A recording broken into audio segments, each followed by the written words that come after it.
प्यासा समुद्रमा आउने हो। समुद्र प्यासाकोमा गयो भने त बगौला नि रहेछ।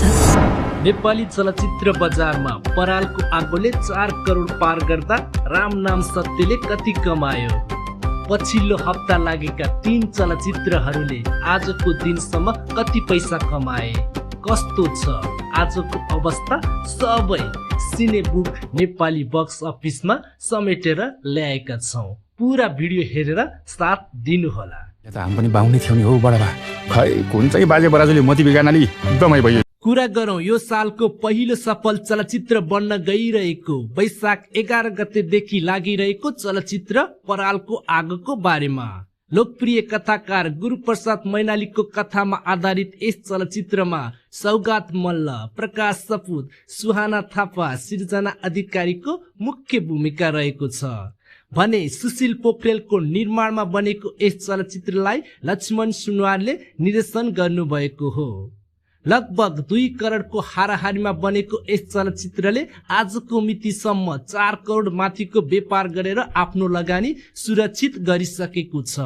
अझ पनि केही शोका साथ हलमा लागिरहेको छ। दर्शक र समीक्षकको राम्रै प्रतिक्रिया पाएको यस चलचित्रले लाइफ टाइमसम्म कति पैसा कमाउला? कमेन्ट गर्नुहोला। प्यासा समुद्रमा आउने हो।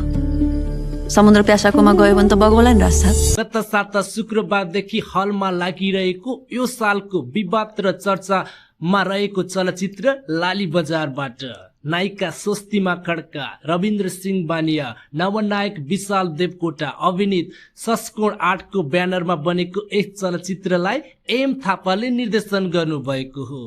नेपाली समाजमा रहेको वादी समुदायको कथा चित्रण गरेको यो चलचित्रले हलमा लागेको 3 दिनमा लगभग 60 देखि 70 लाख कमाएको छ भने चौथो दिन लगभग 10 देखि 12 लाख कमाउने देखिन्छ। दर्शकको राम्रै प्रतिक्रिया र शोहरू पनि थपिँदैछ। सुरुवाती 121 शो साथ हलमा लागेको यस चलचित्रले हलहरूमा राम्रै शोका साथ होल्ड गरिरहेको छ। यही झुटो बोलेर ल्याकोस् कि माया बसेर ल्याकोस्? माया बसेर। गत शुक्रबार सँगै लागेको अर्को चलचित्र लोकप्रिय गायक रामकृष्ण ढकाल, उनको लगानी रहेको नायक विजय बराल, वर्षा राउत, म्याक्सम गौडेल, प्रकाश घिमिरे, सरिता गिरीको मुख्य भूमिका रहेको मालती मङ्गले चलचित्रलाई पक्कु पाण्डेले निर्देशन गर्नुभएको हो। यो चलचित्र पनि 4 दिन पार गरिसकेको छ। सुरुवाती 3 दिनमा लगभग 20 देखि 21 लाख कमाएको यस चलचित्रले चौथो दिन भने व्यापार धेरै नै घटेको छ।